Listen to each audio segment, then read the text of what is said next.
Okay, mayong mudto na usab kanatong tanan Luzon, Visayas, Mindanao, mayong mudto Philippines, mayong mudto world, mayong mudto universe. Ano na po ta mga higala, dili nga atong tulumanon sa kahanginan, CONA, Catechesis on Air, ug ako lang gihapon kini inyong ubos nga alagad Reverendo Padre Edwin Academia Aka. Mabino adlaw na usab karon nga Martes, no?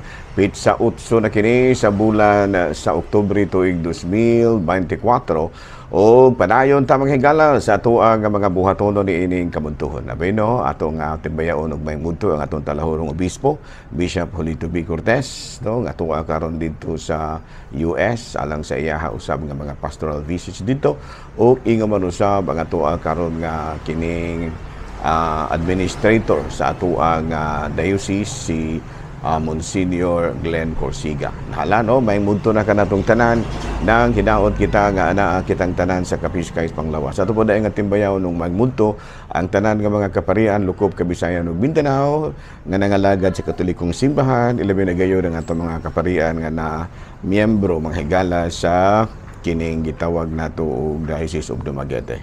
Nahala no, congratulations di ay no kag kining Archbishop David no, ang atong CBCB president nga nahimo na siya nga usa ka cardinal no, gi-announce na mga higala kagahapon nga nahimo na siyang cardinal. Nahala no, unya ato pa dayon nga timbayaon og may mudto ang atong mga kaigsuonan no nga nangalagad usab sa Katolikong simbahan ang atong mga lay ministers, ang atong mga MBG, ato nga mga gitawag og kanang Legion of Mary, mga sakristan, mga kusinero o kusinera sa mga parokya no, ang nangalagad sa atong mga pare, ang atong mga kining labandera no, dito sa manhuyod itong October 4 gipasidunggan yun katong mga labandera, mga kining kusinero, kusinera, daghan silang mga gipasidunggan no, mga katong nangalagad sa PPC president no, ano nahala no, ato dayon nga timbayaon og mayong mudto kaninyong tanan. Abi no, ari kita manghigala sa atong Saint of the Day. Aboy na nga atong Saint of the Day, October 8, mao si San Pilahia. Ano, Pilahia. No, kini si Saint Pilahia, taga Antioquia kini, and known for her beauty and wealth. No, niya heard a sermon of Saint no, usa ka banggiitan no, banggiitan nga Manos ba ni no, of Edessa, and she was moved and she was converted, and she gave her wealth to the poor and sleep into a cave of Mount Olivet in Jerusalem and became a hermit until her death no, kini si Saint Pilahia. Ano, so gihinumduman karon ang usa ka babaeng dato gwapa unya sa dihang nakadungog siya sa wali sa usa ka santo, usa nahimong obispo, nagbago siya sa iyang kinabuhi. So sama kang Santa Pilahia, ato po nga pangayoon nga kung makadungog kita sa mga wali sa itong mga kaparian, nahala magbago kita sa itong kinabuhi. Naklaro ba? Wala? Okay, klaro. Nahala, ari kita manghigala sa ato ang catechism. Of course, padayon kayo kita sa pag ginatawag na to og sa ato nga pag tuki paghisgot-hisgot ginagmay natong hisgot-hisgot ginagmay sa kining gitawag nato og credo no, I believe in God. Okay no, the consequences of Adam's sin for humanity, ang resulta sa sala ni Adan alang sa katawhan. Matud pa ni San Pablo tungod sa pagpakasala sa usa ka tawo nahimong makasasala ang tanang katawhan. Niya tungod lagi kini ka ang sala sa kalibutan, nakasulod ang sala sa kalibutan pinaagi sa katawo ug ang kamatayon tungod sa sala ug mikaylap kini tungod kay daghan man usab ang mga tawo nga nagpakasala no. Kung atong basahon mo higala sa Roma kapitulo 5 bersikulo 2 hangtod 19, taas-taas man kini mao kini ang gipasabot no, sa Roma kapitulo 5 bersikulo 2 hangtod 19. Unya, matud pa, nahimong mananakod ang pagbuhat sa sala. Matud pa, dunay nangutana. Pero unsaon man nga ang sala sa Adan, nahimong sala sa katawhan. Muna gitawag na itong ingon nga collective sins. Usaray nakasala, pero ang tanan maoy ni suffer. ana no nahimo sila nga answerable sa sala sa ila sa kuan.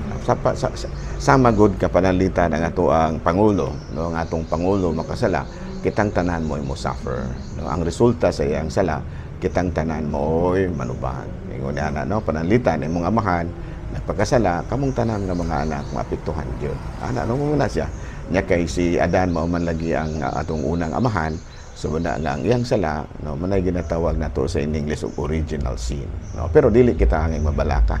Nganuman tungod kay gipapas naman ni Kristo ang maong sala, pinaagi sa iyahang dugo, no, ug kamatayon sa krus. Ug gani nahimo nga napapas ang iyang mga sala, ug gani nahimo nga siya minitubos sa tanang sala sa katawhan. No, klaro ba? Unya matud pa nahimo usab nga sala sa katawhan ang matud pa kining na ang nagpadayon nga pagpakasala sa tao. Ingon niya na, no? So isip sa kakatawhan, gitubos na kita ni Kristo apan tungod lagi sa freedom to choose. No, doon na magkitay sala nga nasayop kita sa pagpili. Muna nga ang lahitabo kitang katawhan prone kaayo sa pagpakasala. But of course, aduna gihapon kapasaluan through the grace of God. Muna ginaingon nga to err is human, to forgive divine. Ingon niya na, ha? So kung doon na magani kita mga sala-sala, ano lang yung kinursulan o ang atong Ginoong Jesucristo, andam kanunay pagpasaylo ka natin. Okay, no?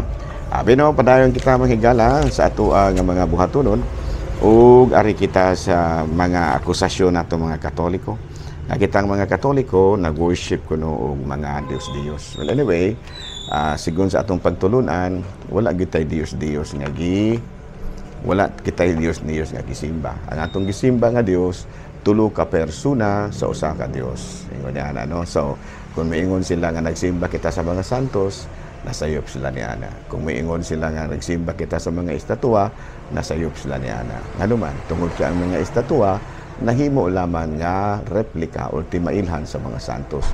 Kung nagdibusyon man gani kita sa mga replika tungod kana kay ang nagdala man kana sa hulagway sa santos. Pareho gud nato no nga nagdila kita sa imahe sa Dios mo na nga nahimo kitang balaan, no? Nahimo kitang balaan tungod kay nagdala man kita sa imahe sa Dios. So mao pud gihapon ang ato ang mga estatwa, mga images nagdala sa imahe sa original mo na nga ato pud nga gitahod. Nga ato pud pangayuan sa kanang panabang tungod kay nasayod man kita nga dito sa langit ang mga santos na kadungog sa atong mga pag-ampon ituo man taniya. Ha? Klaro? Abino din gadali ko ron mahingala kay doon napakudahan kay schedule. Sorry kayo ha. Pero at least nakapakita ra gyud ko sa karon sa atong programa nato aron dili gyud na bakantihan ha. Ako lang gyapon kini inyong ubos nga alagad Reverendo Padre Edwin Academia ka manamilit na usab kaninyo ug manalangin kanato ang Dios makayagahong tanan, Amahan, Anak, Espiritu Santo. Amen. Good noon, Pilipinas.